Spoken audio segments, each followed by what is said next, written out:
Voilà, donc on a aujourd'hui autour de notre webinaire événement en ligne, Madame Catherine Poux, directrice des services aux entreprises de Pôle emploi, Jean-Sébastien Fiorenzo, directeur adjoint à la direction des services et du réseau de l'APEC, Joanne Titran, directeur diversité et inclusion du groupe ADECO France, Yolande Assout, qui est directrice consommateur, coordinatrice mixité de Veolia Activité Eau, Audrey Robert, responsable réseau et pilote région pour Force Femmes, et moi-même, donc, qui suis directrice régionale Sud Provence-Alpes-Côte d'Azur au niveau des entreprises pour la cité. Nous sommes ensemble jusqu'à 10h30 pour ce webinaire qui est dédié aux difficultés de recrutement en lien avec l'emploi des femmes seniors, enjeux et solutions. L'idée est de croiser nos regards entre ces difficultés actuelles de recrutement, pénurie de candidats, on dit qu'un recrutement sur deux aujourd'hui est difficile. Et de l'autre côté, on parle beaucoup des difficultés d'accès à l'emploi ou de retour à l'emploi des seniors, et en particulier des femmes seniors. On parle souvent de double peine, les femmes étant potentiellement discriminées à la fois sur la question de leur genre et de leur âge. Lorsqu'on est senior, souvent on parle des personnes de plus de 45 ans, niveau RH, parfois 50, parfois 55 selon l'acception de ce terme-là. Toujours est-il qu'il est plus dur pour les femmes d'accéder à l'emploi lorsqu'elles sont en recherche d'emploi. On va parler aussi avec certains d'entre vous de la question de l'évolution de carrière, de la visibilité des femmes, de leur capacité aussi à négocier, se positionner par rapport aux hommes sur ces sujets-là aussi lorsqu'elles sont dans l'entreprise. Merci encore à toutes et à toutes de vous être connectés, et puis on va démarrer. Alors au niveau de notre programme, donc on parle aussi donc à la fois du contexte de l'emploi des seniors, quelques éléments statistiques. On va parler de stéréotypes et d'âge, des solutions mises en place par les entreprises, par les acteurs de l'emploi, les associations, donc présentes à nos côtés. Et puis côté entreprise pour la cité, on vous parlera du Job Meeting Tour au féminin que nous lançons en partenariat avec les acteurs de l'emploi. C'est un dispositif qu'on a lancé avec l'association Force Femmes. Et puis un petit focus aussi sur l'enquête mixité des métiers que nous avons lancé le 7 mars dernier. Alors, quelques chiffres, si vous voulez bien voilà, répondre en ligne et sur la partie commentaires, c'est juste pour se mettre en route. Moi, j'ai pas la visibilité sur vos réponses. Peut-être que l'un ou l'autre, notamment dans les équipes LEPC, pourra donner une tonalité des réponses des participants. Donc, c'est quelques chiffres pour se mettre en route sur la perception de, de cet élément d'âge par les candidats et les recruteurs. À partir de quel âge, aujourd'hui, sommes-nous considérés comme étant seniors dans le monde de l'entreprise?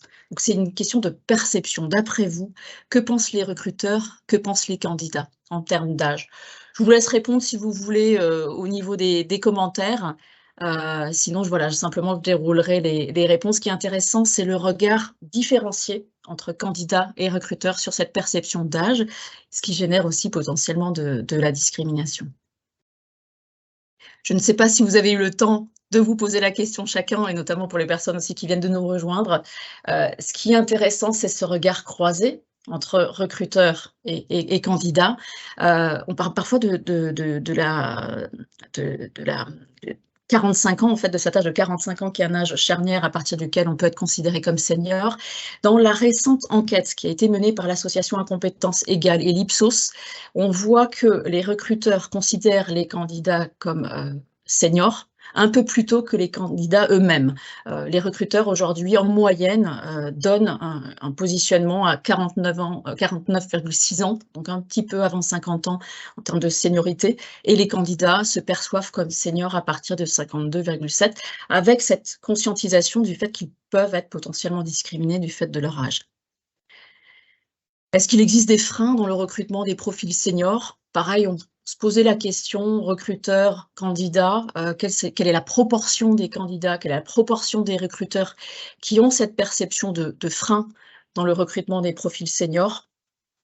On voit, encore une fois, un différentiel. Les candidats qui, encore une fois, intériorisent un certain nombre de freins auxquels ils peuvent être confrontés dans le cadre de leur candidature, et les recruteurs aussi qui admettent que les candidats seniors, là on parle bien sûr à la fois des hommes et des femmes, eux-mêmes peuvent subir un certain nombre de freins dans le cadre de leur candidature. C'est encore une fois l'enquête menée en 2022 par l'association à compétences égales et l'Ipsos. Donc 73% des candidats femmes et hommes seniors considèrent que leur candidature peut rencontrer des freins, et 63% des recruteurs également l'admettent. Et puis, 6 recruteurs sur 10 déclarent proposer des candidatures de seniors à des clients qui n'envisageaient pas ce type de profil, mais 25% de celles-ci ne sont pas retenues en raison du critère d'âge. Ça, typiquement, Joanne Titran pourra nous en témoigner tout à l'heure. C'est aussi ce que vivent parfois les agences d'intérim qui proposent des profils seniors et puis des clients qui finalement ne les prennent pas pour toute une série de raisons, alors que les compétences ont été bien évaluées et que le candidat répond aux attentes du poste. Les freins perçus par les recruteurs au recrutement de personnes seniors sont divers. On va en parler tout à l'heure et je proposerai aux intervenants vraiment de compléter et de réagir par rapport à ça.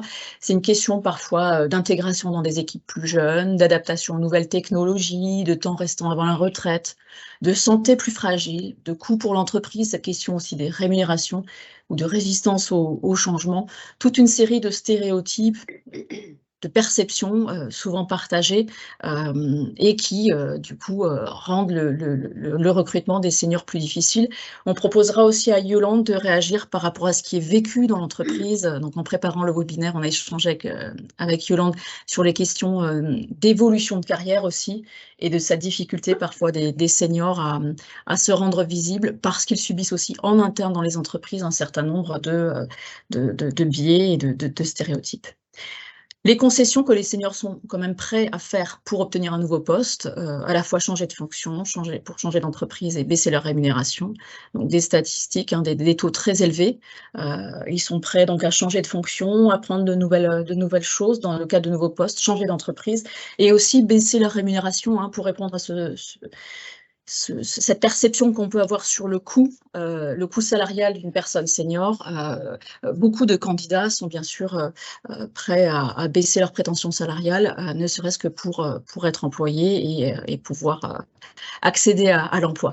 Donc voilà quelques éléments liminaires par rapport au sujet qu'on va aborder aujourd'hui. Quelques chiffres aussi, alors je ne vais pas aller trop longuement là-dessus, l'INSEE qui a proposé quelques chiffres aussi comparatifs sur les taux d'activité et taux d'emploi des femmes-hommes.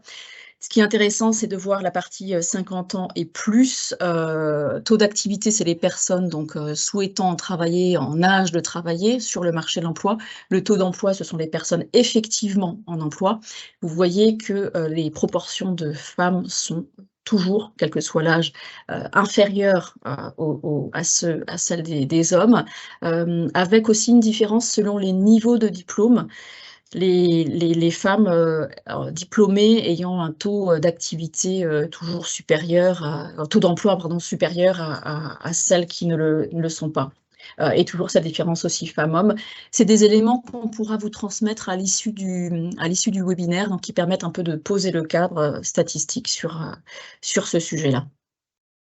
Taux d'emploi, là, pareil, je ne vais pas aller trop dans le détail sur la question aussi des plus de 55 ans. On en parle beaucoup aujourd'hui dans le cadre de la réforme des retraites et des femmes donc de 55 ans qui sont moins en activité que les hommes, et aussi une précarité du travail qu'on voit plus sur les femmes, avec 32% des femmes qui occupent des postes de travail plus précaires que les hommes. Donc on n'est que sur 10% d'hommes concernés par du travail précaire, alors est-ce qu'elles sont 32% côté femmes. Plus faible rémunération aussi, et un écart de rémunération, pareil, on en parlera au cours de webinaire, qui est plus important au fur et à mesure que les personnes évoluent dans l'entreprise et voilà, deviennent plus âgées. En démarrage de carrière, souvent, on va pouvoir négocier, et les jeunes femmes le font beaucoup plus d'ailleurs qu'avant, et osent négocier et se comparent beaucoup plus aux jeunes hommes au moment de leur entrée sur le marché du travail. Et cet écart de rémunération va s'amplifier au fur et à mesure de l'évolution de carrière. On le voit en particulier d'ailleurs sur les femmes seniors sur des postes d'ingénieurs. Vous pourrez nous confirmer, infirmer tout ça. Voilà, on va proposer à Catherine Poux, de côté Pôle emploi, de témoigner de ce qu'elle vit, de ce que vous vivez côté Pôle emploi, à la fois ce que vous entendez de la part des candidates, des agences, et puis alors on a parlé dans la préparation de la partie aussi solutions apportées par Pôle emploi, donc vous pouvez présenter les deux volets d'un coup, ou bien on pourra aborder collectivement la partie solutions dans un deuxième temps, c'est comme vous voulez.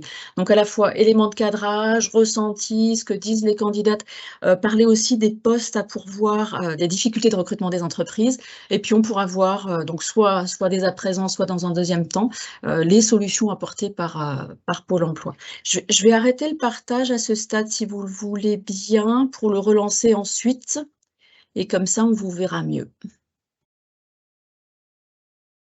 Est-ce que c'est bon pour tout le monde? Donc bonjour à toutes et à tous. Peut-être pour démarrer effectivement sur le marché du travail et sur les tensions de recrutement hein, enfin, que nous vivons, je pense les uns et les autres de façon assez prégnante. Les différentes études qui ont pu être réalisées, alors tant par la DARES d'ailleurs hein, que par Pôle emploi, montrent un contexte où il y a d'une part un volume de recrutement assez inédit. Hein, les besoins en recrutement des entreprises se sont largement exprimés après la période Covid. Et donc, on a eu une augmentation forte qui, déjà, structurellement, peut amener un certain nombre de difficultés. Et bien évidemment, un point important aussi à souligner, c'est que ces volumes de recrutement et cette augmentation peut être très variable selon les territoires. On parle toujours du marché du travail, mais j'ai tendance à dire qu'il y a des marchés du travail, avec du coup des problématiques très différentes selon les bassins d'emploi, et des problématiques qui peuvent être très différentes aussi selon les secteurs d'activité. Très concrètement, c'est la hausse des difficultés de recrutement anticipées par les entreprises, puisque nous les interrogeons chaque année sur leur perception. Ont-elles besoin de recruter dans l'année à venir? Première question. Et deuxième question, anticipent-elles des difficultés pour réaliser ces recrutements? Et lors de l'enquête de 2022, on a perçu une hausse des difficultés de recrutement anticipées de 13 points par rapport à l'année précédente. D'accord, donc arrivant à 57,9%, hein, on disait tout à l'heure un recrutement sur deux considéré comme difficile. 57,9% des entreprises nous ont dit s'attendre à des difficultés de recrutement. Et ce qui est important à noter, c'est que ces difficultés de recrutement anticipées touchent toutes les entreprises, quelle que soit leur taille. On sait que la difficulté de recrutement est plus importante dans les TPE, PME non staffées en service RH, mais y compris les grandes entreprises de plus de 200 salariés nous annonçaient des difficultés de recrutement à hauteur de 52,5%. Donc voilà, pour poser un petit peu le contexte de ces difficultés. Et les métiers où le taux de difficulté nous était déclaré comme le plus élevé, et celui en tout cas où ces métiers où le taux de difficulté a augmenté le plus en 5 ans, ce sont les métiers de la santé. Dans le top 20 arrivent, on peut s'en douter, les infirmiers, les puéricultrices, les cadres infirmiers, voilà, qui avaient un taux de difficulté exprimé extrêmement fort, hein, à 80%. Alors, je parle toujours d'une perception de la difficulté anticipée. Ça ne veut pas dire que le recrutement n'arrive pas à se faire. Les éducateurs spécialisés, donc on trouve ce domaine santé, action sociale. En deuxième, on va retrouver tout ce qui est lié au transport, donc les conducteurs, les chauffeurs. Enfin, il suffit de se rappeler ce qu'on a vécu au moment de la rentrée scolaire, hein, avec toutes les difficultés exprimées sur les conducteurs de cars. Et puis ensuite, on retrouve des métiers plutôt liés à l'industrie, qu'il s'agisse de l'industrie agroalimentaire ou des autres types d'industrie. Et enfin, le bâtiment, avec maçon, plâtrier, voilà, et l'hôtellerie-restauration, qui est marqué aussi par des difficultés plus conjoncturelles liées aux saisons. Donc voilà un petit peu ce que l'on peut dire par rapport à ça, et je finirai peut-être juste sur ce point-là pour laisser peut-être les uns et les autres compléter sur cet aspect. C'est que les raisons de ces difficultés de recrutement qui sont anticipées sont liées d'une part au fait que les entreprises nous disent « je ne reçois pas suffisamment de candidatures ». Donc le nombre insuffisant de candidats est le premier motif de difficulté. Le second, c'est l'inadéquation des profils de candidats, c'est-à-dire qu'il y en a, mais ils ne correspondent pas aux attentes exprimées. Et c'est là où je pense que nous avons beaucoup autour de la table un rôle à jouer pour que ces tensions de recrutement représentent aussi une opportunité pour amener à une évolution des pratiques de recrutement et du coup amener aussi au recrutement peut-être de profils un peu différents de ceux attendus initialement. Troisième motif, ce sont les conditions de travail. Conditions de travail et d'ailleurs de nombreuses branches ont mené des réflexions sur le sujet, comment rendre un certain nombre de métiers attractifs, un certain nombre de postes peut-être voilà, plus conformes aussi aux attentes que peuvent avoir les candidats aujourd'hui. Le déficit d'image, je citais l'industrie, je citais le bâtiment, enfin voilà, on a encore des stéréotypes d'un certain nombre de métiers qui peuvent ne pas générer d'attractivité. Et puis vraiment, en dernier lieu, on trouvait des éléments sur éventuellement les manques de moyens financiers dans les entreprises pour y compris parfois faire évoluer les conditions salariales. Et puis l'accès au lieu de travail. On sait qu'en France, la mobilité professionnelle géographique est un élément qui peut être important. Donc voilà, peut-être pour donner ces premiers éléments. Merci beaucoup, Catherine Poux, pour ces éléments de contexte. Je rappelle, vous êtes de Pôle emploi à la direction des services aux entreprises, donc avec cette visibilité très large et nationale des différents territoires et besoins en emploi des différents territoires. J'entends dans votre intervention que ces difficultés de recrutement sont une opportunité pour recruter autrement et justement de là l'accès des femmes seniors aux postes auxquels on ne pensait pas ou sur lesquels elles pouvaient être discriminées avant peut être une solution. On parlera tout à l'heure également d'immersion facilitée, on pourra réévoquer la MRS et d'autres solutions de détection des potentiels qui sont proposées par Pôle emploi ou de parrainage partout sur les territoires. Je vais proposer à Jean-Sébastien Fiorenzo de poursuivre avec le regard complémentaire de l'APEC sur notamment la population des cadres. On a parlé de manière générale des demandeurs d'emploi, peut-être un focus spécifique sur les cadres, avec aussi ce regard femmes cadres, complémentaire aux hommes cadres. Est-ce que vous pouvez entendre et vivre à votre niveau ? Merci Elisabeth, bonjour à toutes et tous. Oui, en complément des éléments partagés par Madame Poux, on est évidemment totalement en phase puisqu'on interroge également les entreprises sur leur prévision de recrutement de cadres. Juste pour vous donner un éclairage marché très rapide, 2022 a été une année assez faste par rapport au recrutement de cadres avec plus de 282 000 recrutements réalisés, ce qui fait à peu près plus 5% par rapport à 2021. La majeure partie des recrutements se font plutôt dans les services et l'industrie, puis ensuite viennent le commerce. Et dans les fonctions cadres les plus recrutées, on est évidemment sur les fonctions informatiques et des fonctions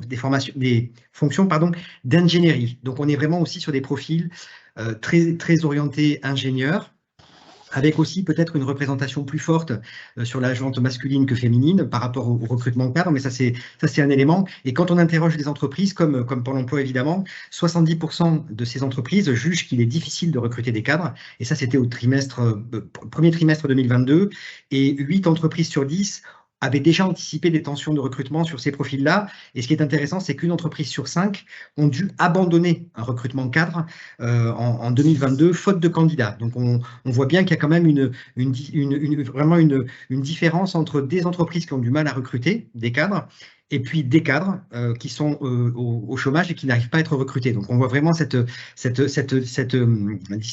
différence.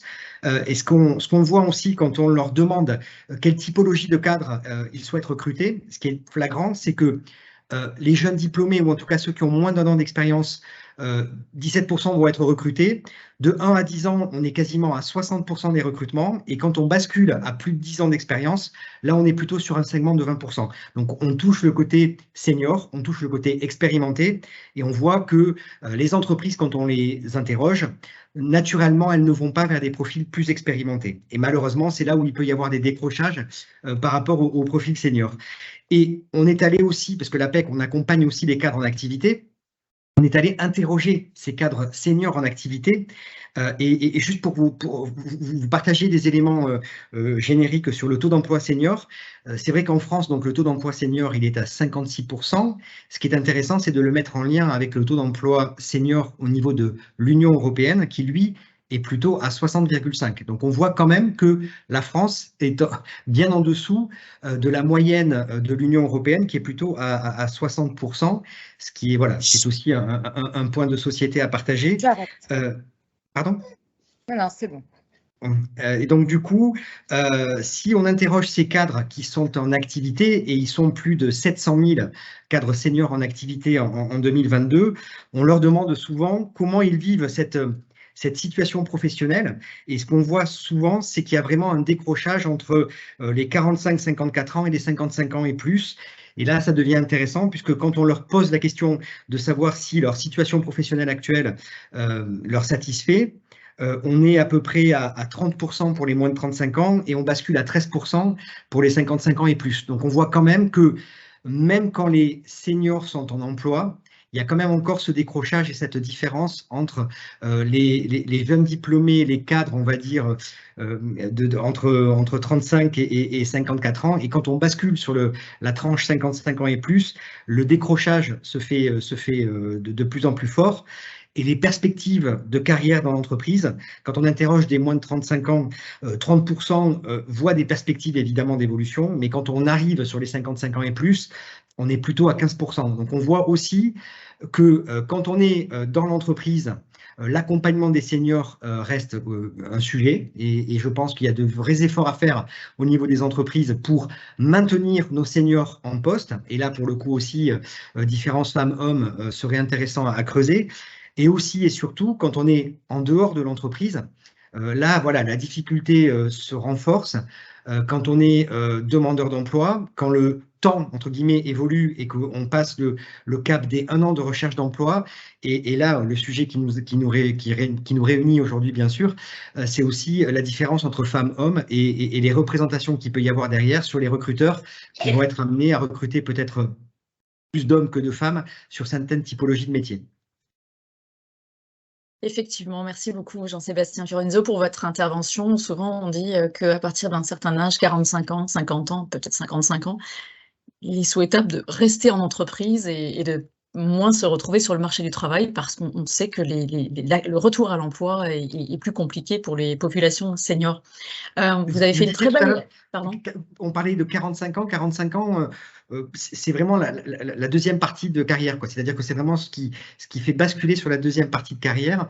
Et si on revient après sur les différents, j'allais dire, items repères, 50 ans dans les statistiques, et c'est vraiment le critère ou le curseur qui bascule dans les statistiques et dans les politiques publiques, en fait. On voit 45, vraiment deuxième moitié de carrière, 50 ans, critères de statistiques politiques publiques, et 55 ans, quelque part, c'est l'entrée dans le dernier quart de la carrière, c'est-à-dire en gros les 10 dernières années. Voilà, donc c'est nous ce qu'on voit à l'APEC, c'est ces trois créneaux, enfin ces trois curseurs qui sont 45, 50 et 55. C'est intéressant, oui. Souvent, 45 ans, c'est la vision un peu des DRH.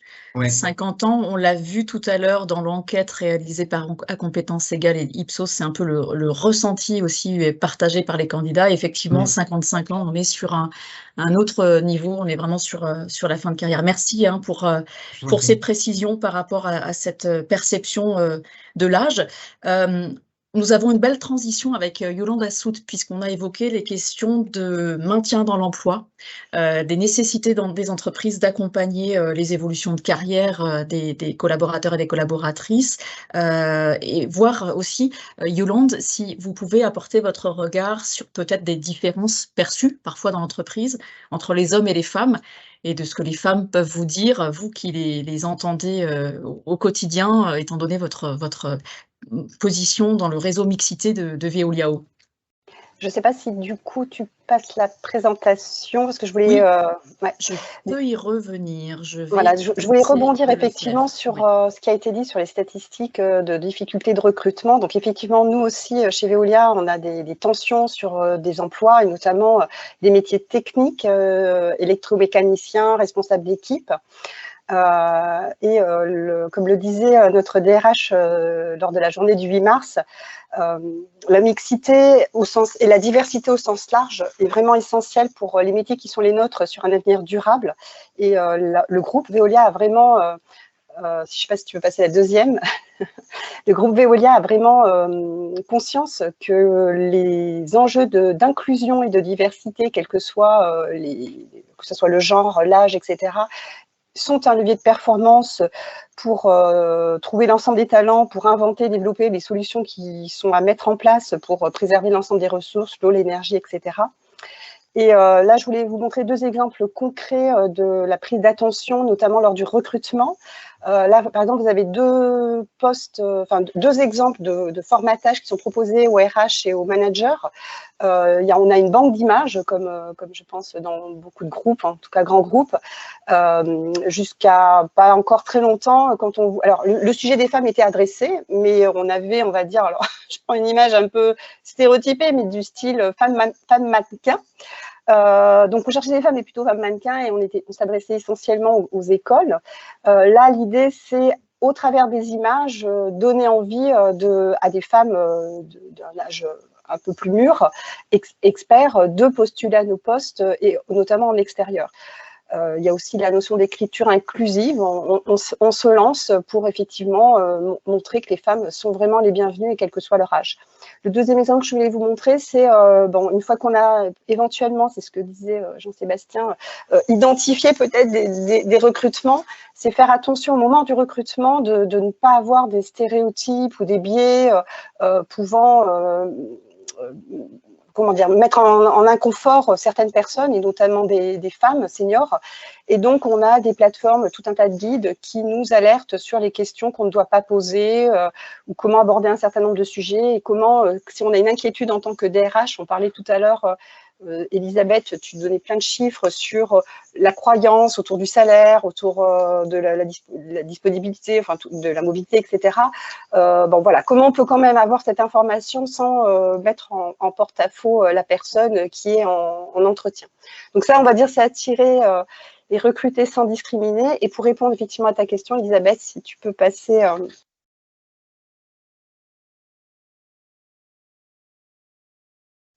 Yolande, je crois que tu as coupé le micro.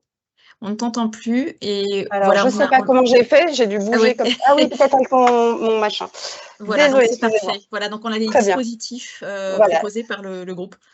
Très bien. Donc, effectivement, pareil, je ne sais plus qui le disait, je crois que c'est Jean-Sébastien de l'APEC, il y a aussi un fort enjeu au sein des entreprises de travailler sur les seniors, et en particulier sur les seniors femmes. Alors, le groupe a, depuis très longtemps, travaillé sur ces sujets de mixité. Elle a inscrit dans sa raison d'être un objectif clair, qui est qu'une femme sur 2 nommée parmi le top 500 doit être une femme. Mais l'idée, ça c'est l'objectif, mais comment on accompagne les RH et les managers à ça? Alors, je voulais vous parler de 3 choses. Le premier, c'était tous les programmes d'accompagnement et de développement qui sont adressés aux femmes et aux hommes. Alors, là, j'en ai sorti 3. WIL, c'est Women in Leadership.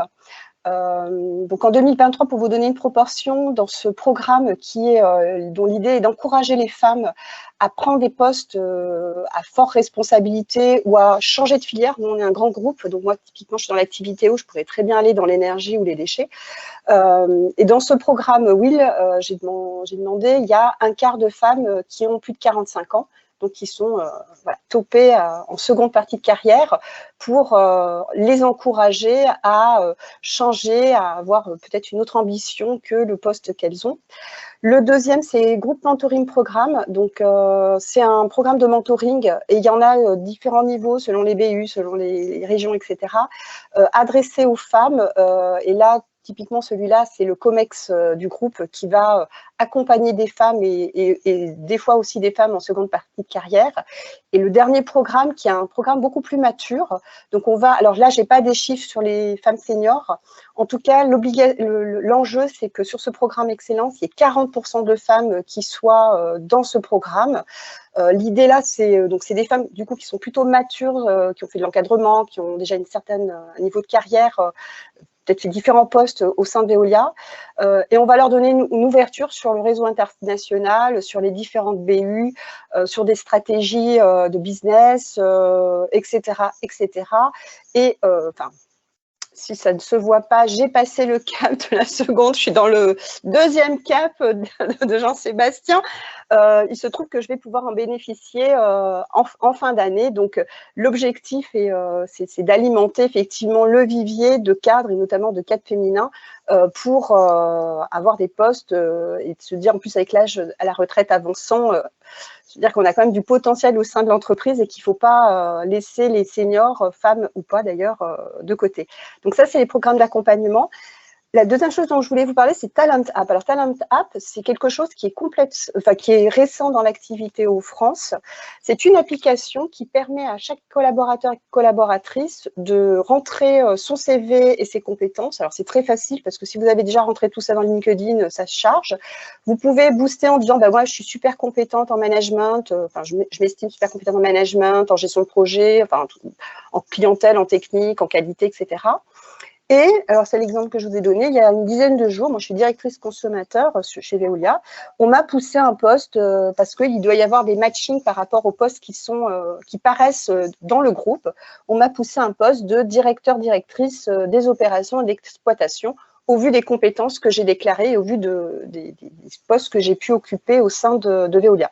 Donc ça, je trouve ça, franchement, je trouve ça génial, parce que ça fait un bout de temps que je suis dans l'entreprise. On sait le jeu des réseaux, des choses qui se font, parce que et les femmes sont peut-être jusqu'à présent pas très fortes dans le réseautage. Justement, ce genre d'application, c'est top, parce que du coup, ça ouvre des perspectives. C'est de la chasse de tête organisée au sein du groupe.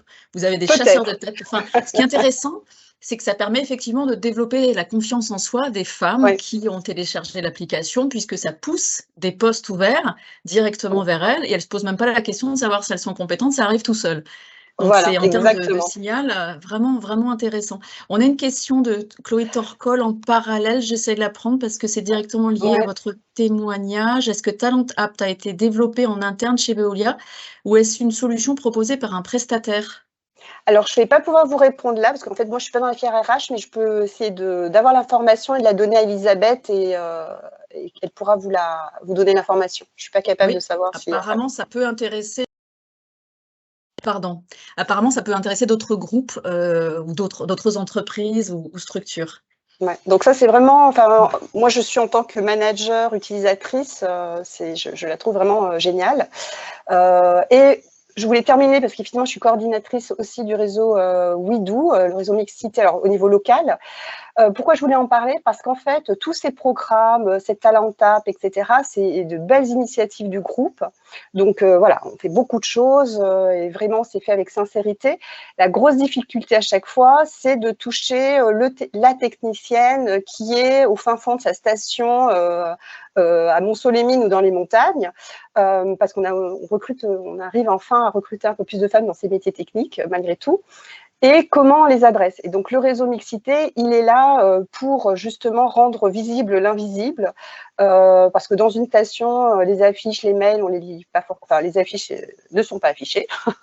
Voilà, ça reste au corporate souvent, ou dans les grands sièges comme à Vaux-en-Velin chez moi pour Veolia Haut.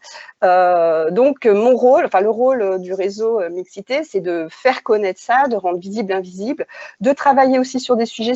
Je voulais aussi en parler parce que c'est la semaine du 8 mars. Donc, tout ce qui est autour du stéréotype, on parlait tout à l'heure, Elisabeth, tu parles des stéréotypes, et il y a plein de choses, plein d'étiquettes qui sont posées. Et donc, voilà, le réseau Mixité, c'est aussi décliner des quiz, des choses pour sensibiliser alors là tout le monde sur ces enjeux de mixité. Et cette semaine, par exemple, on était autour des sujets du sexisme ordinaire. Voilà ce que je voulais vous partager. Merci beaucoup, Yolande. N'hésitez pas également à poser vos questions dans le chat. On aura la possibilité de faire intervenir les différents représentants des structures affichées à l'écran. Je vais proposer à Joanne Titran de poursuivre pour le groupe ADECO. Pareil, même question. Quelles sont les remontées des entreprises en termes de besoins aujourd'hui sur le terrain, les différentes agences, quels que soient finalement les secteurs géographiques? Difficultés de recrutement exprimées aujourd'hui et que disent les candidats, les candidates? Comment est-ce que toi, tu vois les choses, entends les choses? Et puis après, on peut parler aussi de solutions, de conseils. On peut se réserver un temps, on l'a réservé avec Pôle emploi, peut-être reparler ensuite solutions aussi. Donc voilà, je te propose de poursuivre, Joanne. Oui, merci Elisabeth. Et comme vient de le dire Yolande, je ne sais pas s'il faut dire bravo pour le choix de la thématique du webinaire ce matin, mais voilà, 8 mars, ça vous le saviez à l'avance. Réforme des retraites, je ne sais pas si vous aviez le calendrier du gouvernement à l'avance chez LEPC, mais ça tombe bien. Et surtout, merci de mettre voilà, peut-être un peu de lumière sur cette thématique particulière et bien souvent invisible de femmes seniors face à l'emploi ou en emploi. Et bon, voilà, pour certains spécialistes diraient nous sommes en pleine intersectionnalité, donc on a pris 2 caractéristiques, seniors d'un côté, femmes de l'autre, on les rassemble.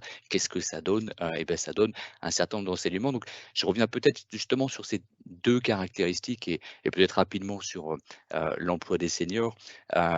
Pour être vraiment voilà, ultra synthétique, et c'est pas moi qui le dis, je répète les conclusions d'un certain nombre d'études et avec des mots qui sont peut-être un peu forts, mais ça fait un certain nombre d'années, pour pas dire un grand nombre d'années en France, qu'on a développé une culture de la sortie des seniors sur le marché de l'emploi.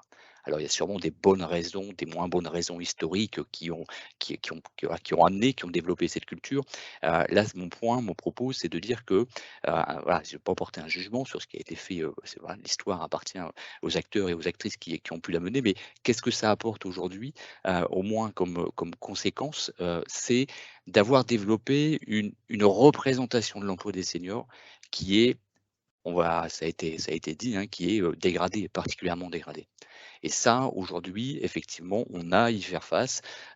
C'est vrai dans le regard qu'ont les employeurs, mais ça a aussi des incidences sur les salariés, les candidats, candidates seniors à la recherche d'un emploi qui s'auto-censurent en partie, et j'y reviendrai. Donc, on a, voilà, d'une part, quand on regarde côté senior de manière très, très succincte, en tout cas un premier constat sur ces représentations et représentations dégradées de l'emploi des seniors.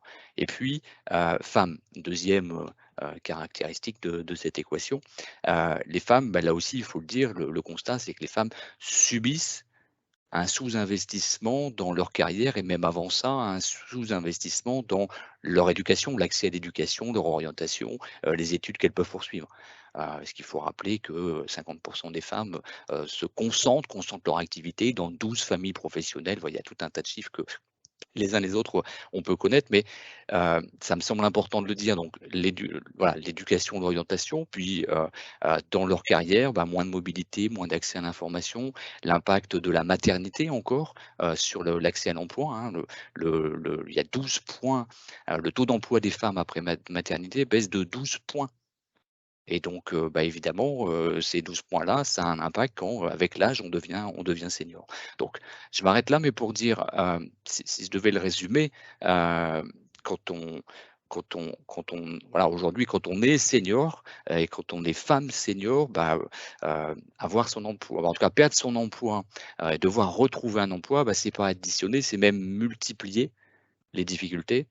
Et puis, le deuxième impact, c'est qu'en fait, femme senior, on est senior encore plus tôt quand on est femme que quand on est homme. On le disait tout à l'heure, 45 pardon, 35 ça c'est ce qui nous attend. 45, 50, 55, quand on est femme, vraisemblablement, on est senior avant même 45 ans. Donc voilà, ça c'est peut-être pour donner quelques éléments et compléter sur le constat. Mais tu l'as dit, solution, je ne sais pas si c'est solution, toi j'ai pas de baguette magique, mais quelques réflexions sur comment est-ce qu'on agit face à ce constat auquel on doit faire face, duquel on hérite. Ça a été dit, former à recruter sans discriminer. C'est la base. C'est la base, Mmh. ça paraît une évidence, c'est Mmh. pas le cas encore partout, pour toutes et tous, et pour tous les acteurs, les actrices qui interviennent dans un processus de recrutement.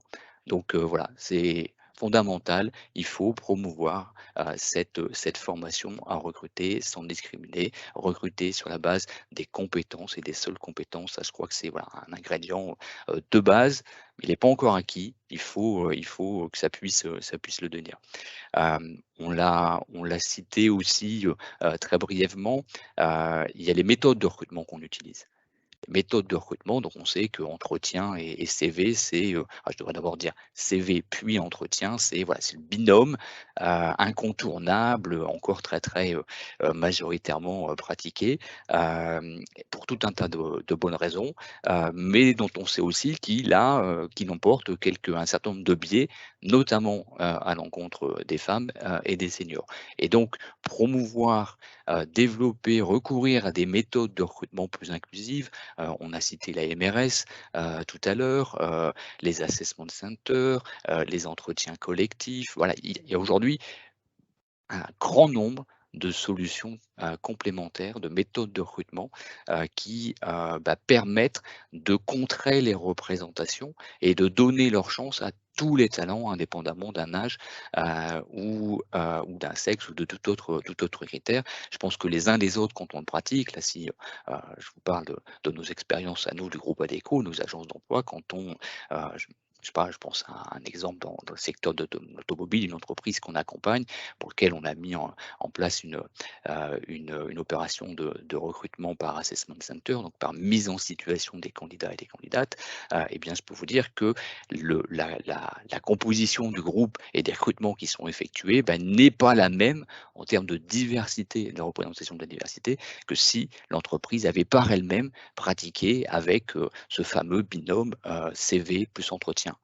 On y trouve, eh bien, là je vous parle d'un milieu industriel, donc sans surprise, vous avez deviné, on va y trouver plus de femmes, on va y trouver plus de seniors, on va y trouver plus de femmes seniors et pas uniquement voilà, des hommes jeunes. Et évidemment, je n'ai rien contre les hommes jeunes, mais pour dire qu'on a permis, cette méthode-là a été plus inclusive, a permis de détecter, d'ouvrir, de donner leur chance à plus de talents différents. Donc, favoriser les méthodes de recrutement, MRS, immersion, mais aussi tout ce qui est, tout à l'heure Catherine le citait, l'immersion professionnelle, les stages, qui aujourd'hui voilà, sont représentés et peut-être voilà, peut-être c'est une piste pour l'avenir, peut-être un peu trop représentés, un peu trop assimilés pour les jeunes.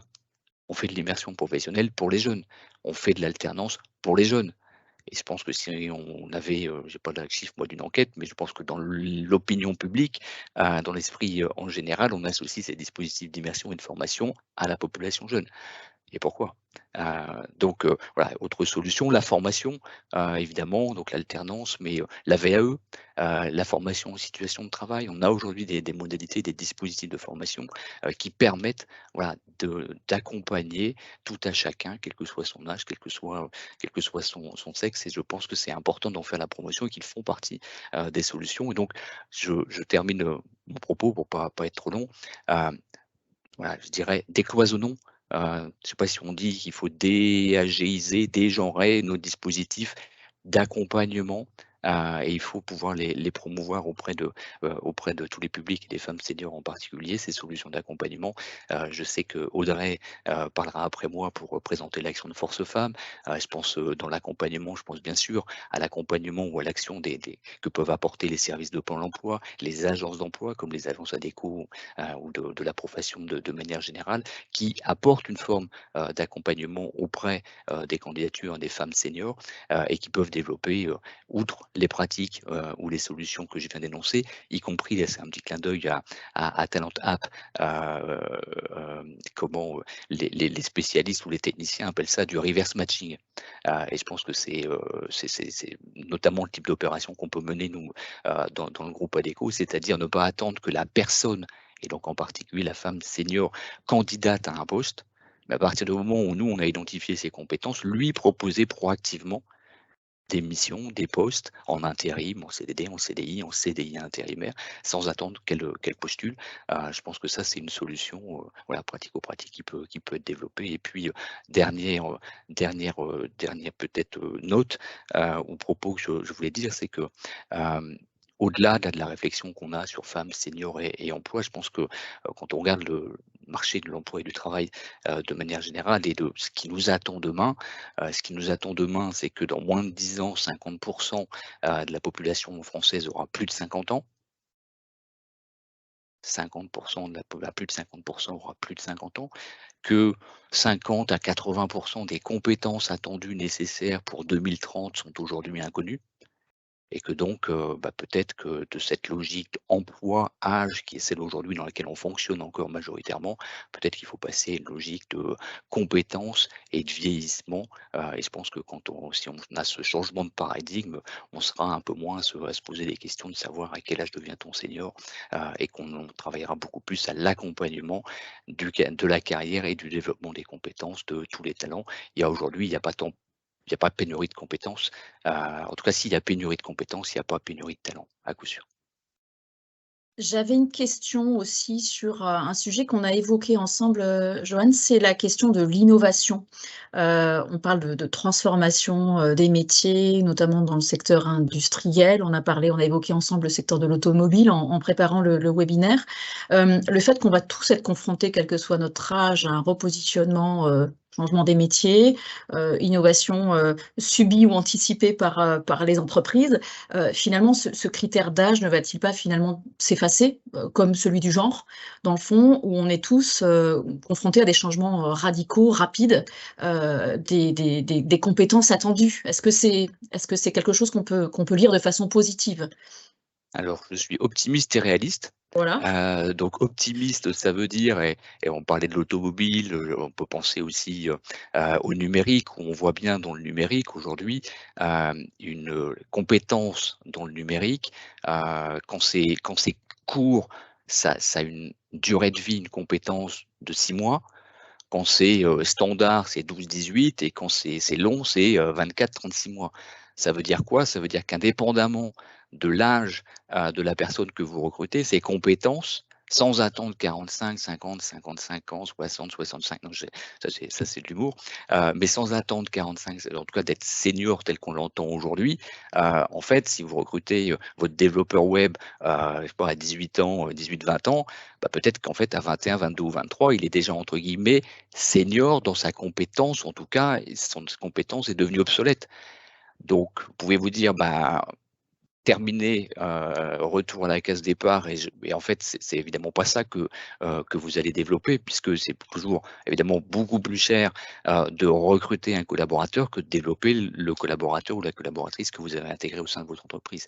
Donc oui, optimisme, je pense que cette révolution des compétences et leur obsolescence, en tout cas leur rythme beaucoup plus rapide d'obsolescence, va amener à développer une culture de l'employabilité, et cette culture de l'employabilité, on peut espérer qu'elle vienne en partie, c'est pour ça que je reste la touche réaliste, en partie gommer ces effets de bord, d'âge ou de genre ou autres critères. Oui, on va essayer d'être optimiste en se disant que finalement le corps social, le corps des collaborateurs et candidats doit être accompagné d'une action collective par rapport à des métiers sur lesquels les changements sont rapides et vraiment partagés. On va du coup proposer à Audrey de rebondir par rapport à l'association Force Femmes et à votre position très spécifique sur l'emploi, l'accès à l'emploi des femmes de plus de 45 ans. Donc vous êtes pleinement dans le sujet. Je vais partager la présentation donc, de l'association pour voilà, que celles qui ne vous connaissent pas encore puissent vous découvrir. Est-ce que vous voyez le support?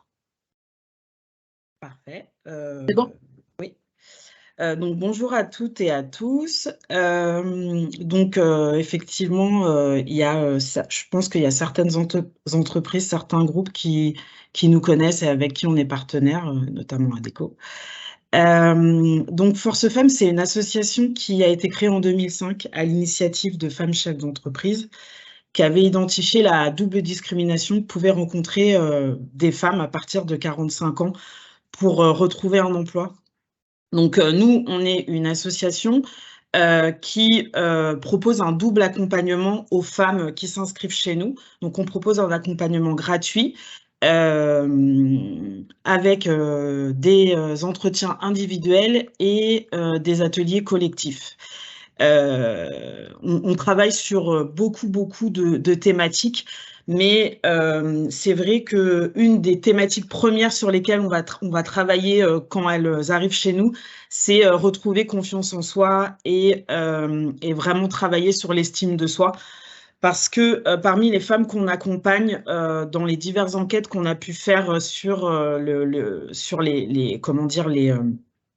les femmes inscrites chez nous, elles arrivent souvent après des licenciements économiques, ruptures conventionnelles, etc.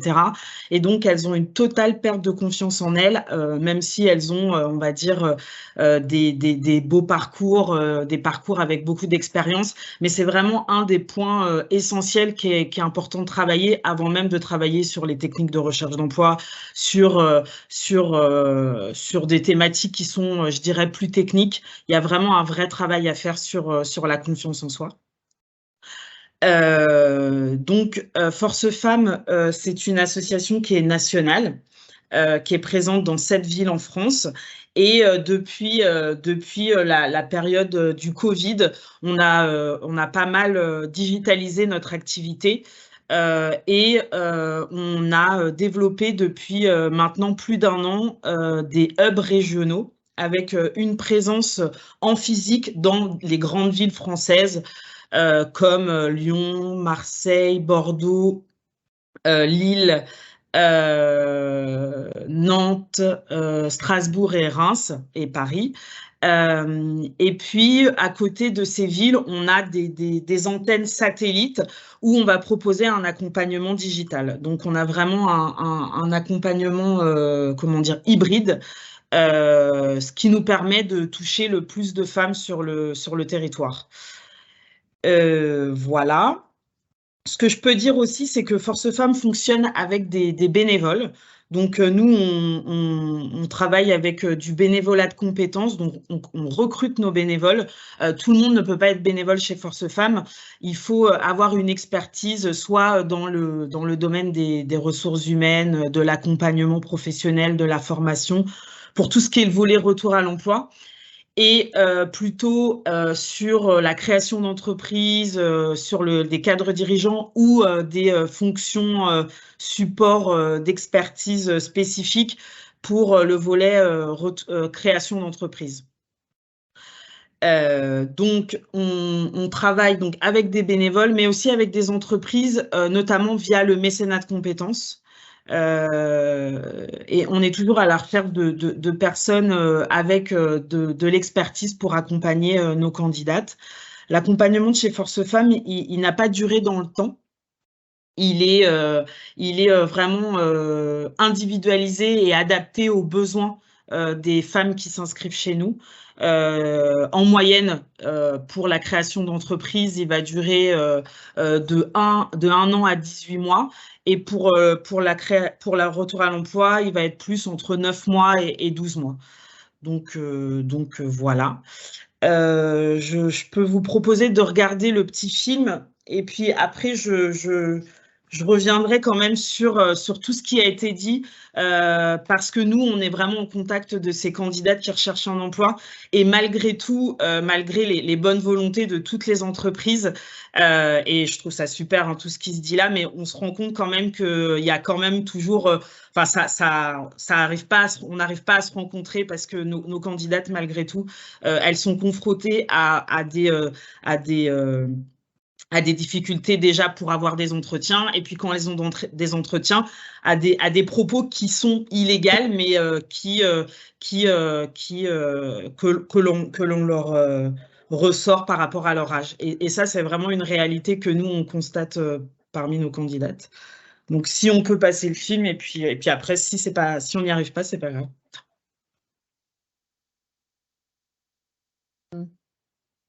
Je ne sais pas si vous voyez l'écran du film. Moi, je suis dessus. Vous le voyez? Oui. À 50 ans, Ok. elle ne retrouvera jamais de travail. Elle veut monter sa boîte, c'est trop tard.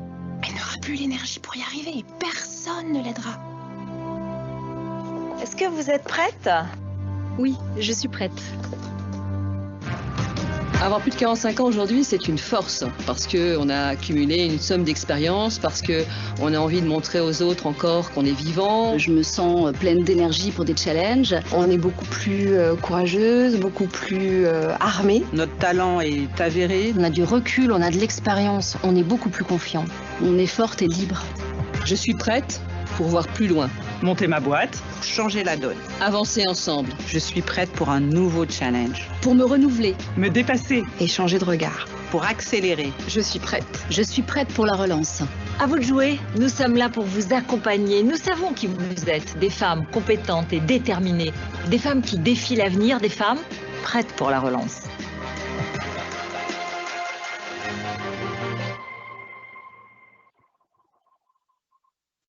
C'est un très beau visuel, un superbe film très court et qui me permet de faire le lien directement avec des questions qu'on a vues dans le chat sur les stéréotypes que subissent les femmes seniors. Parce qu'on voit dans ce film l'envie qu'ont les femmes de plus de 45 ans de travailler, de s'investir. Elles parlent de disponibilité, de liberté.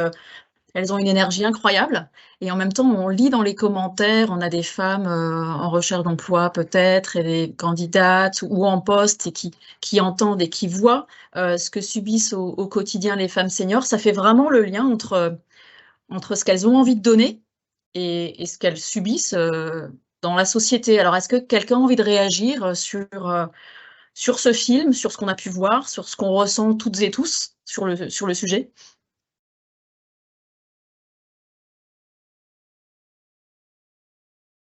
Alors, moi, Par exemple, Audrey, ça fait le lien je directement. veux bien. Peut-être l'un ou l'autre participant aussi, n'hésitez pas. Après, on ira aussi sur la partie solution, hein, bien entendu. Oui. Mais vraiment, moi, j'entends ce décalage entre ce qu'on vient de dire en termes de chiffres, etc., les seniors, etc., et ce film qui montre toute cette envie d'agir, cette envie d'y aller. Et puis, voilà, il y a une vraie contradiction.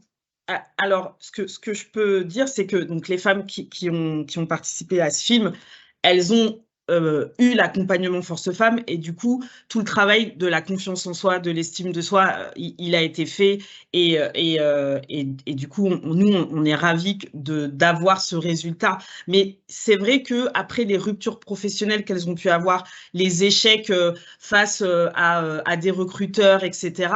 Elles se posent beaucoup de questions et les stéréotypes ont vraiment la vie dure avec notamment ce que vous disiez au début sur les difficultés d'adaptation dans une équipe plus jeune, avec un manager plus jeune, sur tout ce qui est nouvelles technologies, enfin voilà, il y a beaucoup de stéréotypes et c'est vrai que ces femmes se remettent beaucoup en question et nous, chez Force Femmes, ça fait pas longtemps, on propose un module pour la prise de poste. En fait, on travaille aussi, même si il y a tout un volet sur l'accompagnement, mais il nous semble important, au regard de tous ces freins qu'on le constate, que de travailler aussi sur la prise de poste. Donc, quand une candidate elle a retrouvé un emploi, on lui propose encore de l'accompagner quelque temps sur toutes ces difficultés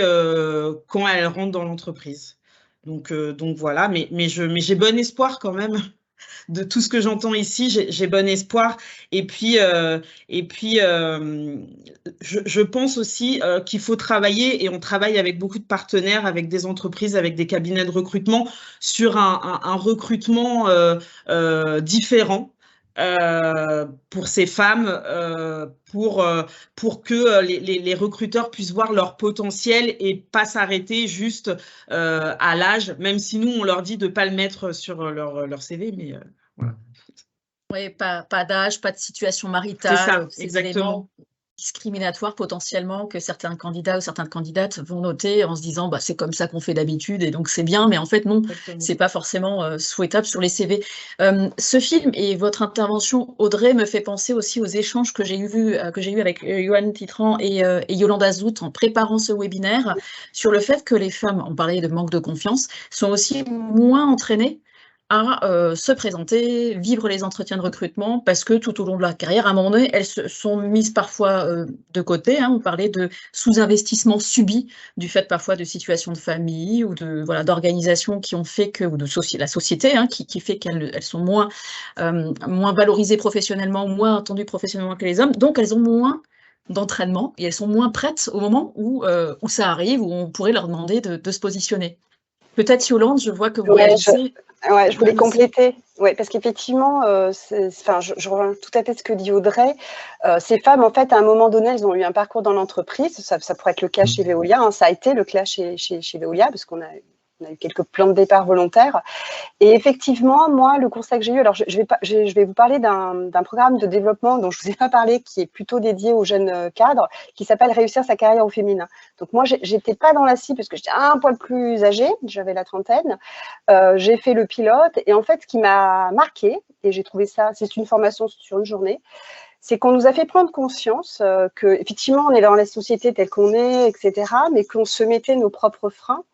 Et il y a eu le sujet on était une dizaine de femmes, 5 qui n'avaient pas eu d'enfants et 5 dont je faisais partie qui avions eu des enfants, d'une prise de conscience de deux choses. Déjà, en tant que femme, on a le droit d'avoir une carrière et si on a la possibilité de le faire parce qu'on a un mari, une organisation, etc., un mari-papa qui peut aider, il faut y aller, il ne faut pas se culpabiliser, on y va. Si par contre le choix, c'est de s'occuper de ses enfants, de faire un congé parental, etc., ou de se mettre à 80%, il n'y a pas de sujet non plus, on y va. Par contre, et j'ai eu un échange donc dernièrement avec une collègue, ce que je disais tout à l'heure, il faut prendre conscience que les enfants grandissent, les envies changent, et que quand on est de nouveau, entre guillemets, disponible, il faut aussi qu'on prenne en tout cas, c'est ce qu'on nous dit, on essaie de travailler notre leadership, de prendre le lead. Et comme on a des entretiens annuels, et la question est posée systématiquement, je viens de passer des entretiens annuels pour moi et pour mes équipes, est-ce que tu as envie de prendre un poste? Est-ce que tu es mobile géographiquement? C'est à ce moment-là, ou même avant, de dire, voilà, j'ai envie, je suis maintenant de nouveau disponible, parce que les stéréotypes sont tels que pendant des années, on vous a collé l'étiquette, part à 17h, on va chercher des enfants malades, ou j'en sais rien, beaucoup d'étiquettes, qui a été vrai parce que voilà, vous étiez moins disponible. Et bien, si à 45, 50 ans, vous l'êtes plus, il faut le faire savoir, il faut donner vos envies. Et moi, sur ma région centre-est, effectivement, je pense qu'on a tous des idées, des stéréotypes, mais les managers sont quand même prêts à se dire « Ah mince, je n'avais pas pensé à elle ». Et c'est la notion de visibilité, d'invisibilité. Effectivement, ces femmes, déjà en interne, elles ont du mal à se rendre visibles.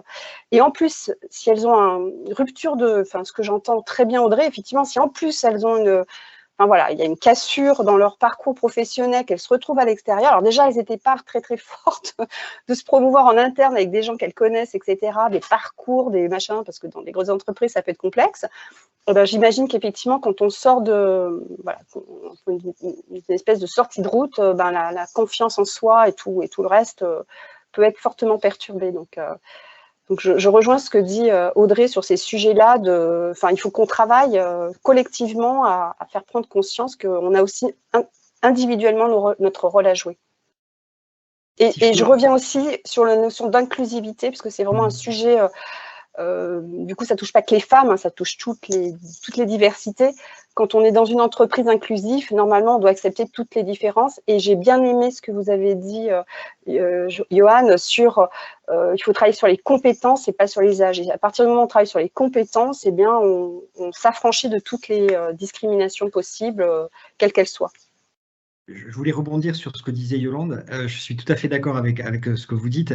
Et à l'APEC, nous, ce qu'on constate aussi surtout, c'est que la seniorité doit devenir un atout, si je peux me permettre. C'est-à-dire que pour le coup, il faut vraiment le valoriser comme un atout. On se rend compte, nous, côté entreprise, mais je pense que c'est pareil côté Pôle emploi, qu'il y a des difficultés de recrutement, mais que les recruteurs, quand même, arrivent à bouger. Ils arrivent à bouger leurs critères. Et quand ils n'arrivent plus à recruter le profil type qu'ils avaient éventuellement formaté quelque part, 30% d'entre eux vont être amenés à recruter des gens qui ont plus d'expérience. Donc, ce n'est pas impossible. La seniorité, au contraire, c'est un avantage. Et puis, on a, nous, questionné les recruteurs justement sur les seniors. Et on a une étude qui est sortie et les quelques points clés, et ça vaut évidemment pour les femmes et pour les hommes, c'est qu'on se rend compte que les recruteurs ou l'entreprise, entre guillemets, se rend compte que les seniors sont pas si difficiles que ça à manager, voire même des fois ils sont plus faciles à manager. Donc ça, c'est un point, je pense, très important. Ils ont une expérience plus forte, évidemment, puisqu'ils ont une seniorité. Ils ont une prise de recul beaucoup plus forte aussi par rapport au profil plus jeune. Et ils sont aussi régulateurs des relations sociales dans l'entreprise. Et ça, c'est des éléments qui sont hyper importants et qui peuvent être de vrais atouts pour nos candidats femmes seniors ou hommes seniors. Hein. Enfin, voilà, on est un peu aussi dans cette problématique de l'âge, comme vous le soulignez, Johan. Et je pense que ce sont des éléments clés qui doivent être portés par les personnes qui sont en entreprise et aussi qui sont en dehors de l'entreprise et qui veulent candidater et appuyer la seniorité comme un avantage et non pas comme un handicap. Alors, c'est toujours très facile à porter comme ça, mais je pense que nous, en tout cas à l'APEC, quand on accompagne nos cadres seniors, femmes ou hommes et qui sont demandeurs d'emploi, on travaille beaucoup autour de ces éléments-là pour que ça devienne un avantage et non plus un point faible quelque part. Est-ce que ce sont des études que vous pouvez partager? Je pense notamment à la plus récente. Oui, sur les cadres seniors, oui, je vous l'adresserai pour que... Ouais. C'est très intéressant, on l'enverra aux participants. Et c'est très intéressant ce que vous venez de dire également sur le management des personnes seniors, qui finalement sont plus faciles à manager parce que peut-être plus prévisibles ou dans des cadres un peu plus classiques que les jeunes qui attendent plus de choses. Et aujourd'hui, on parle beaucoup du management des jeunes. Donc c'est tout à fait... on doit dire à contre-courant de ce qu'on avait l'habitude de dire sur la difficulté du management des seniors. Peut-être, Joanne aussi, puis je voulais revenir avec Catherine sur les solutions Pôle emploi aussi. On en a, enfin, je vois aussi des remarques dans les commentaires. Vraiment, consacrant un petit temps aussi sur ces solutions pour celles et ceux qui ne les connaissent pas. Peut-être, Joanne, sur la question du positionnement des femmes, de leur capacité ou habitude à se positionner en entretien ou en évolution de parcours.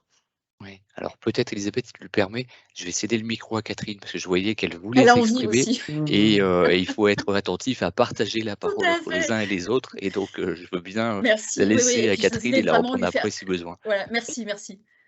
Merci beaucoup, Joanne. Non, en fait, ce sur quoi je voulais rebondir dans ce que l'on s'est dit, ce que l'on a partagé, notamment ce que disait Jean-Sébastien il y a peu de temps. Quand je disais effectivement, les tensions de recrutement peuvent être une opportunité. Hein, il soulignait effectivement que voilà, la seniorité était déjà un peu perçue de façon différente. Et c'est vrai que dans une enquête que nous avions menée également, face à ces difficultés, 2/3 des établissements, des entreprises, nous disaient être prêts à faire évoluer leurs critères de sourcing. Donc, je voulais juste donner ce chiffre, parce que c'est quand même, enfin, on sent, et dans nos agences, on le sent aussi, il commence à se passer quelque chose, tout simplement parce qu'on ne peut pas rester dans cette, j'allais dire, ce paradoxe qui était souligné, où d'un côté, on a des besoins de recrutement avec des difficultés pour les satisfaire, et de l'autre côté, nous ne sommes pas encore au plein emploi, et donc on a, comme le disait Johan, des talents qui existent, et je pense que voilà, les mentalités commencent à bouger, sans tomber dans l'optimisme totalement non objectif, mais voilà, les choses bougent, le témoignage de Veolia le montre. Donc voilà, je voulais juste souligner ce point-là, mais je laisse Johan et puis je reviendrai après sur des solutions et notamment sur ce que sont ces femmes demandeurs d'emploi. Voilà, donc Johan, merci beaucoup. Non, oui, Catherine.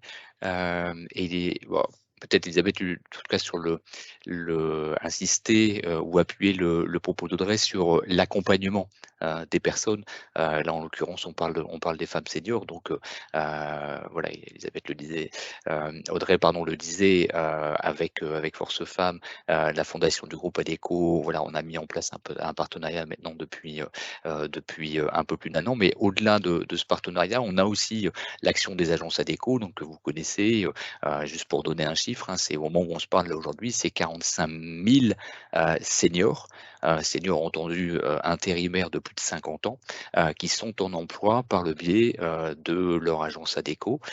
C'est 12% de l'ensemble des intérimaires qui sont mis à l'emploi par le groupe ADECO, et ça se répartit à une majorité d'hommes, mais quel que soit l'âge, 2/3 d'hommes, 1/3 de femmes.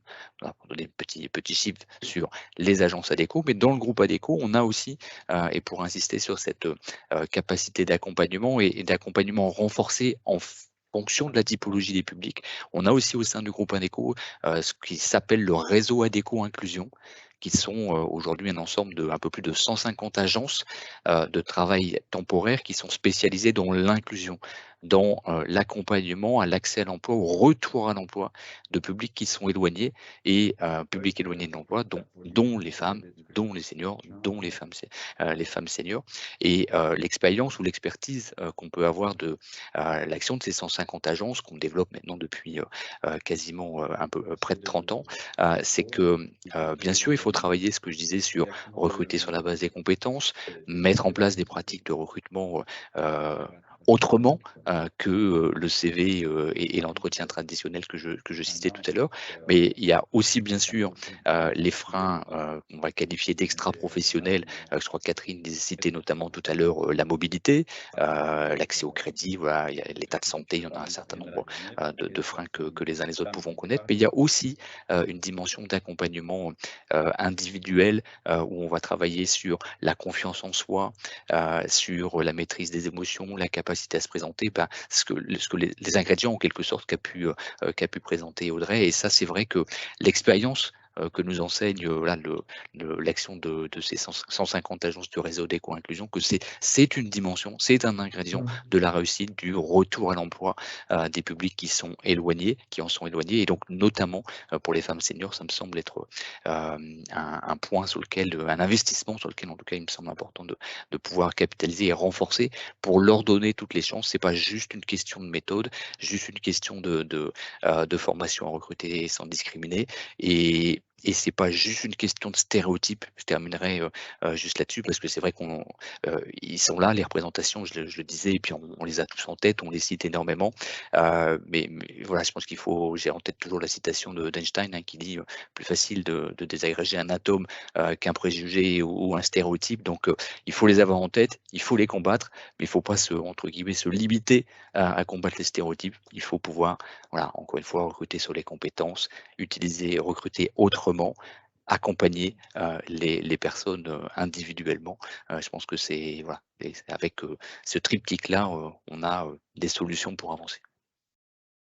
Merci beaucoup, Joanne, et c'est une transition formidable pour Catherine. Donc, sur la partie aussi accompagnement proposé au public et solutions qui permettent, voilà, de manière très opérationnelle de diversifier le champ du recrutement ou les types de candidatures, peut-être par des mises en relation directes aussi. Là, je pense à l'immersion facilitée. Le fait de ne plus avoir de CV, mais de voir directement la personne qui a des envies, qui exprime une motivation, permet peut-être de se dire, finalement, pourquoi pas? Et la solution paraît beaucoup plus évidente.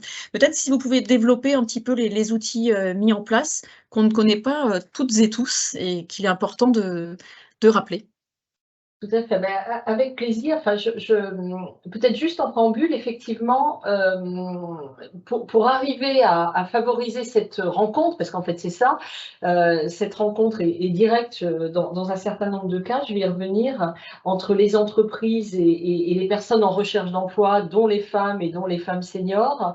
Je pense qu'il faut effectivement pouvoir agir à la fois auprès de ces femmes, c'est le public qui nous intéresse aujourd'hui, et à la fois auprès des entreprises. Agir auprès des femmes, je vais pas revenir, enfin, il y a tout ce qui est fait par Force Femmes, il y a tout ce qui est fait par les différents acteurs, ADECO, APEC, enfin, et tous ces acteurs et Pôle emploi.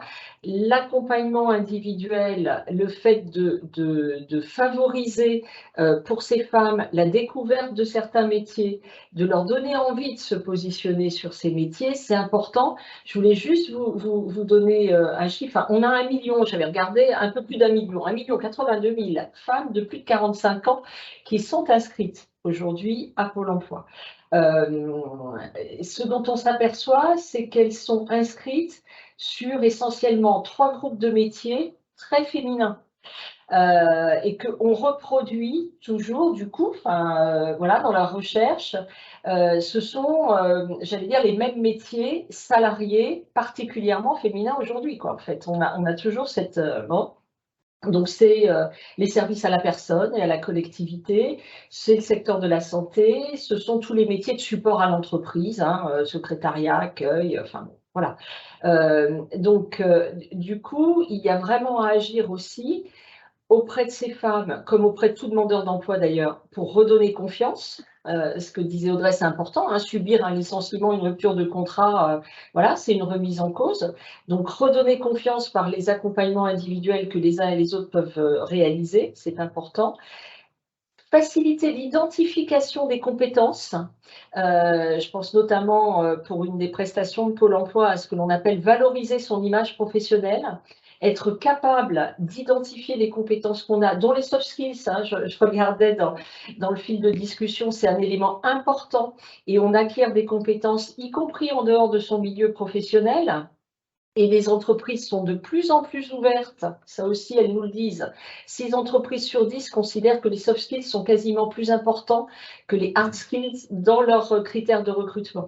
Donc il faut qu'on s'empare de cette opportunité-là. Donc il faut agir à la fois auprès de... Juste une question pour les candidates connectées qui ne seraient pas tout à fait dans les sémantiques anglo-saxonnes. Oui, soft skills, hard skills, donc compétences plus relationnelles, plus souples, voilà. Hard, plus technique. Peut-être si vous avez des définitions plus précises. Oui, on peut en citer quelques exemples. On avait, et on travaille comme beaucoup d'acteurs là autour de la table, autour de cette notion de compétence, avec d'ailleurs un vrai sujet qui est parler le même langage hein, quand on parle de compétences. Donc, nous avons un référentiel des compétences que nous sommes en train de faire évoluer. On le sait, elles évoluent fortement dans la période actuelle. Si je cite quelques exemples de compétences, j'allais dire, qui sont plutôt liées au relationnel, on va retrouver par exemple l'autonomie, qui est un élément fortement attendu, y compris depuis la crise Covid, hein, parce que travailler en télétravail, à distance, etc., bon, et qui est nécessaire dans des postes très différents. Je vais citer un exemple, quand certaines... maisons recrutent des maroquiniers qui font un travail de luxe important. Voilà, concrètement, y compris la personne qui fabrique les sacs, elle doit avoir une capacité d'autonomie dans la façon dont elle va gérer la production individuelle d'un sac de luxe. Bon, je ne vais pas citer la marque pour ne pas la citer. Bon, voilà, donc l'autonomie en fait partie, la capacité à respecter des consignes, la rigueur du coup professionnelle, voilà. Et puis dans les hard skills, on va retrouver des éléments qui vont être des savoirs ou des savoir-faire très techniques. Ça peut être des connaissances informatiques, des connaissances de logiciels, par exemple, mais ça peut être aussi un savoir-faire bien précis sur, prenons le secteur de la santé, la capacité à délivrer des soins ou à s'occuper d'une personne âgée, il y a des gestes techniques qui doivent être appris. Donc, aider les personnes en recherche d'emploi et notamment les femmes à identifier ces compétences, du coup, en prenant conscience, reprendre confiance en elles et être capable d'en parler et de les valoriser auprès d'une entreprise, c'est effectivement un premier élément extrêmement important. Donc, il y a à la fois l'accompagnement auprès de ces femmes et puis il y a l'accompagnement aussi auprès des entreprises. Je voyais dans le fil de discussion des questions, c'est vrai que on peut toujours craindre hein, que, certes, il y a voilà, la RSE, est-ce que tout ça reste de l'ordre d'une volonté, d'une intention, comment elle se concrétise? Je pense qu'on est beaucoup autour de la table à avoir un rôle à jouer auprès des entreprises pour les aider à passer à l'acte. Alors, passer à l'acte, ça peut être déjà leur faire prendre conscience de ce qu'est la réalité aussi du marché du travail sur leur territoire. Quand je disais 2 tiers sont prêts à faire évoluer leurs critères de recrutement, encore faut-il, et je pense notamment aux TPE, PME, hein, encore faut-il leur faire prendre conscience de ce qu'est la réalité des personnes en recherche d'emploi sur le bassin d'emploi. Donc ça, par exemple, on le fait à travers des informations, enfin à la fois à travers nos conseillers hein, dédiés à la relation entreprise, on en a 5700 sur le territoire, de proximité. On le fait en mettant des informations à disposition. Toute entreprise, et demain d'ailleurs, elle le verra directement sur pôle emploi.fr, qui définit un besoin de recrutement, verra apparaître les différences par rapport aux autres offres d'emploi un peu concurrentes, il faut bien le dire. Hein. Il y a quand même un peu cette inversion aujourd'hui. C'est quoi les critères de recrutement des offres concurrentes aujourd'hui, les salaires proposés, les niveaux de diplôme attendus, et est-ce que je me situe? Est-ce que je suis attractif? Est-ce que je risque de générer des candidatures de façon plus ou moins importante par rapport aux autres? Donc ça, c'est un premier élément, ce travail de confrontation qu'on fait avec les demandeurs d'emploi. Il faut que nous le fassions avec les entreprises. Il faut que nous les aidions, elles aussi, à parler compétences. Et quand on n'a pas de service RH, voilà, enfin, je suis un artisan, j'ai peu de temps à consacrer à mon recrutement.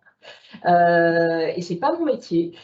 Comment l'amener à arriver à parler compétences. Donc ça, c'est aussi un autre élément. Et puis, ce qui était dit tout à l'heure par Johan, qui me paraît important, c'est que si on veut recruter autrement, si on veut sortir un peu du CV, il faut effectivement provoquer la rencontre directe.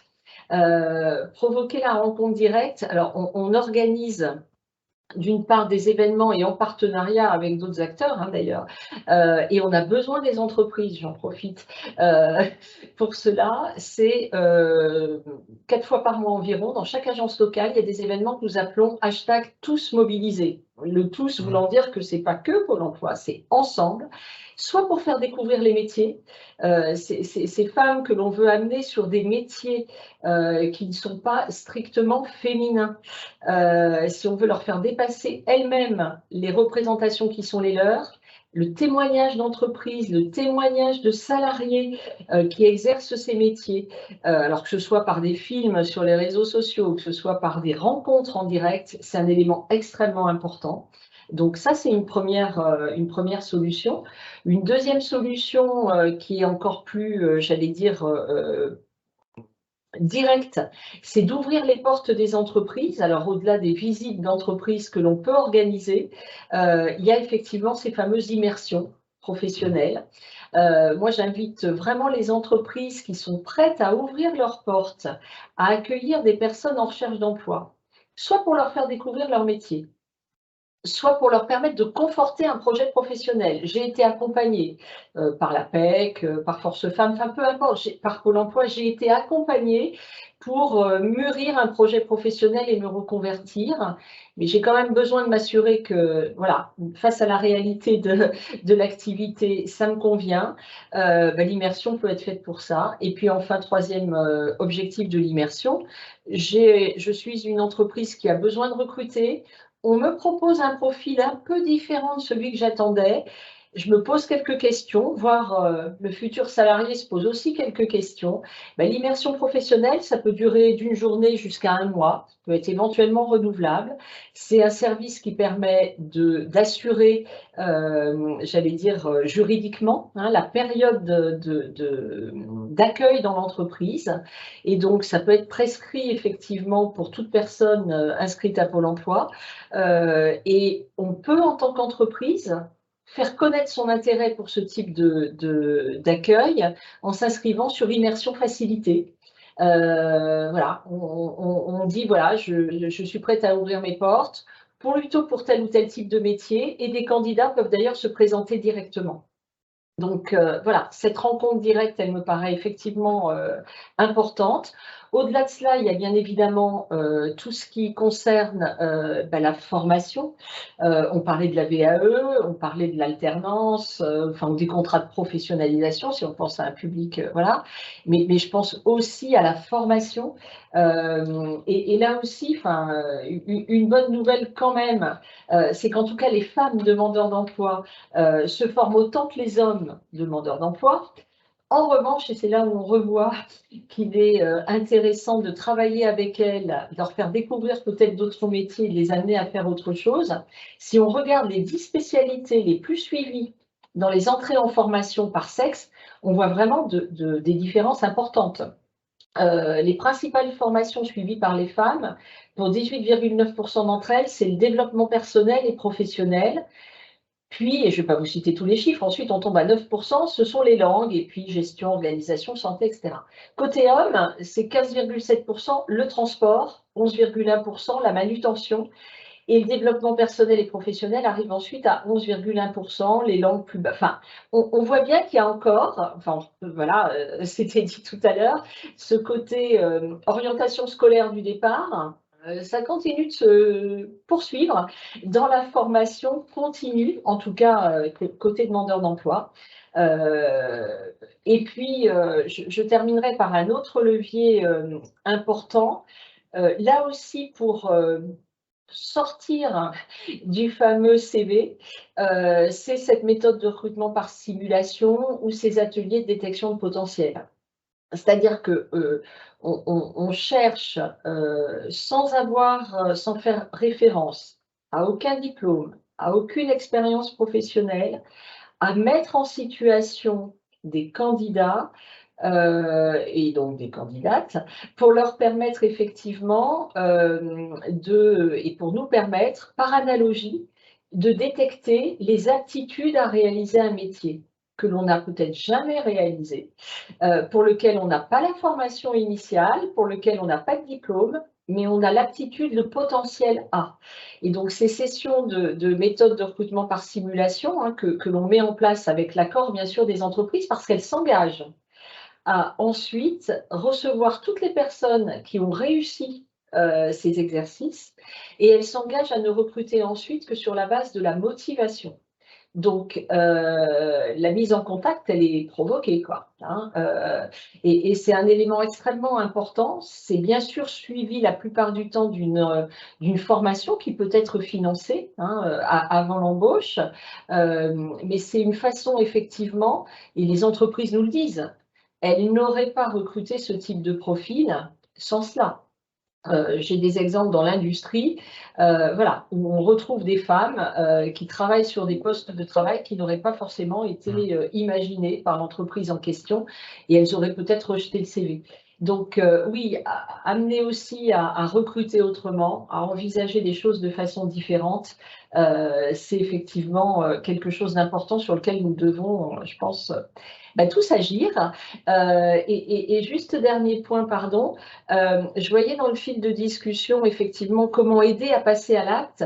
Je voulais aussi juste, mais Elisabeth n'en sera pas étonnée, faire un tout petit rappel aussi sur les entreprises s'engagent et les clubs territoriaux qui existent aujourd'hui. Il y a des clubs territoriaux qui permettent à des entreprises engagées justement pour des recrutements plus inclusifs, engagées aussi sur d'autres domaines tels que la sobriété énergétique, mais là je pense au recrutement inclusif.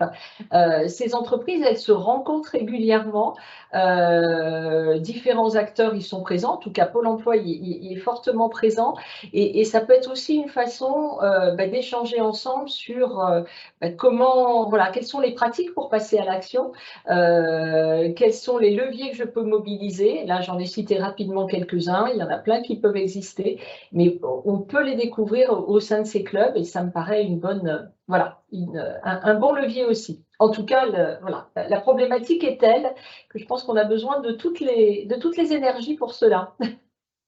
Merci beaucoup Catherine pour votre témoignage et pour tous ces apports. Effectivement, lien avec les entreprises s'engagent, les clubs, les entreprises s'engagent sur tous les territoires, tous les départements, côté entreprise et côté candidates et candidats bien entendu aussi. Les entreprises mobilisées dans le cadre de ce dispositif sont des entreprises inclusives qui vont être réceptives par rapport à la diversité des profils de candidats qu'elles vont être amenées à rencontrer. Je vois que l'heure tourne, donc voilà. Sur les derniers points à aborder, je tentais le partage, je ne sais pas si je partage sur le bon document. On avait le Job Meeting Tour aussi à partager. Est-ce que vous voyez le visuel du Job Meeting Tour? Pas encore. Non. Non, parce que je ne sais plus sur quoi je mène là. Je vais fermer les autres fenêtres. Là, le partage ne fonctionne pas? Non plus. Pas encore. Ah, alors... Pourtant, il est activé de mon côté. Alors, Elisabeth, tant que vous êtes sur le partage, juste en complément de ce qu'a dit Madame Poux de Pôle emploi sur tout le dispositif et évidemment tous les acteurs qui sont autour de la table, on est mobilisés là-dessus. On a une petite approche particulière, mais Pôle emploi là également, par rapport aux seniors. On a un dispositif de parrainage-marrainage qui s'appelle Talent Senior, auquel on croit beaucoup, dans lequel on implique les entreprises et les responsables d'entreprises à partager le réseau avec des cadres de demandeurs d'emploi plutôt seniors et évidemment des femmes et des hommes. Et ça se lance dans tous les territoires au niveau de l'APEC. Et c'est un dispositif qui fonctionne énormément, enfin qui fonctionne très très bien, puisque là c'est des responsables d'entreprise qui jouent le jeu d'être parrain-marraine auprès de cadres seniors et souvent des femmes pour ouvrir leur réseau et leur permettre à ce que les demandeurs d'emploi rencontrent des personnes et rebondissent sur ce réseau-là. Voilà, je voulais juste apporter ce petit complément de parrainage-marrainage qui manquait peut-être au dispositif partagé par Madame Poux. Voilà. C'est important, effectivement, pour les candidates de se rapprocher à la fois des agences Pôle emploi, des agences de l'APEC, des associations de territoire, je pense à Force Femmes et d'autres encore, parce que ces structures proposent des accompagnements individualisés. Donc pour l'APEC, ce sont les femmes cadres. Pour Pôle emploi, c'est les femmes cadres et non cadres. Et le parrainage, effectivement, c'est de l'accompagnement sur 6 mois maximum par des collaborateurs en entreprise, parfois aussi des personnes retraitées, récemment retraitées, mais qui connaissent bien le monde économique sur le territoire et qui peuvent ouvrir leur carnet d'adresses, développer le réseau des candidats, et c'est très déterminant, notamment pour les demandeurs d'emploi longue durée qui parfois manquent de confiance en eux. Merci beaucoup Jean-Sébastien pour ce rappel. L'heure tournant, on va devoir clôturer ce webinaire. Quelques informations d'importance de notre côté également. Nous sommes en train de lancer le Job Meeting Tour au féminin, donc en lien avec Force Femmes, donc avec qui nous avons initié ce dispositif, un événement dédié aux femmes de plus de 45 ans en recherche d'emploi. Le principe, ce sont des pitchs inversés, ce sont les entreprises qui se présentent en temps court auprès de parterres de candidates. C'est dédié vraiment aux femmes de plus de 45 ans exclusivement, donc on n'a que des femmes candidates dans la salle, généralement entre 80 et 100 par étape. Les 7 villes pour ces Job Meeting Tours, et vraiment c'est à l'attention de toutes et de tous, à la fois côté entreprise, côté prescripteur de l'emploi. N'hésitez pas à retenir tout de suite les dates, et aussi pour les candidates. Prochaine étape, c'est à Bordeaux le 28 mars de 8h30 à 12h15, dans la... Je regarde la halle des Chartrons, donc la date est prise, les candidates peuvent s'inscrire. Côté entreprise, il nous reste une place si vous souhaitez encore vous positionner. À Marseille, ce sera à l'Épopée le 13 avril à 14h à 17h30. Il nous reste de mémoire 3 places. Sur Nice, pour les entreprises, c'est encore ouvert. Alors quand je parle des places, c'est côté entreprise, bien entendu. Côté candidate, c'est vraiment ouvert à tout type de profil de candidature femmes seniors. À Nice, donc nous sommes encore ouverts. On vient tout juste de fixer la date et le lieu, ce sera de 14h à 17h30 au Forum Jorge François. Strasbourg, ce sera le 6 juin, le lieu est à définir, et les dates à définir sont pour les villes de Lyon, Nantes et Paris, donc qui poursuivront le Job Meeting Tour. L'objectif est d'assurer la rencontre directe entre candidates et entreprises qui recrutent. Est-ce que je peux juste rajouter que Lyon, normalement, c'est le 27 avril? Oui, mais alors apparemment, il y aurait un événement local qui serait arrivé en interférence et on a dû changer la date de notre côté. Effectivement, c'était le 27 et on a dû bouger. Ok, d'accord. Donc voilà, pour l'instant, c'est ouvert. Autre info d'importance de notre côté, nous venons de lancer, je l'avais évoqué au démarrage du webinaire, l'enquête mixité des métiers par les entreprises pour la cité, dans le cadre de notre fil rouge sur les difficultés de recrutement. Nous savons toutes et tous qu'un certain nombre de métiers sont traditionnellement masculins et sur lesquels les femmes ne se positionnent peut-être pas suffisamment. De l'autre côté, les entreprises souhaitent développer la mixité des métiers, c'est-à-dire à minima 40 jusqu'à 60% des deux genres sur toute la typologie des métiers. On vous encourage vivement à répondre à cette enquête, donc elle est à la disposition de toute organisation. Elle a pour objectif de mesurer les enjeux, les bonnes pratiques et les solutions pour favoriser la mixité des métiers dès le plus jeune âge, dès l'école. Donc je vous ai mis le lien sur le slide pour accéder à l'enquête, et des restitutions prévues à partir d'octobre à Paris, Lyon et Marseille. Voilà pour les dernières infos. Merci à toutes et à tous pour votre participation à ce webinaire. Un chaleureux merci aux intervenants, intervenantes. Vous avez été formidables. Très précis, très clair.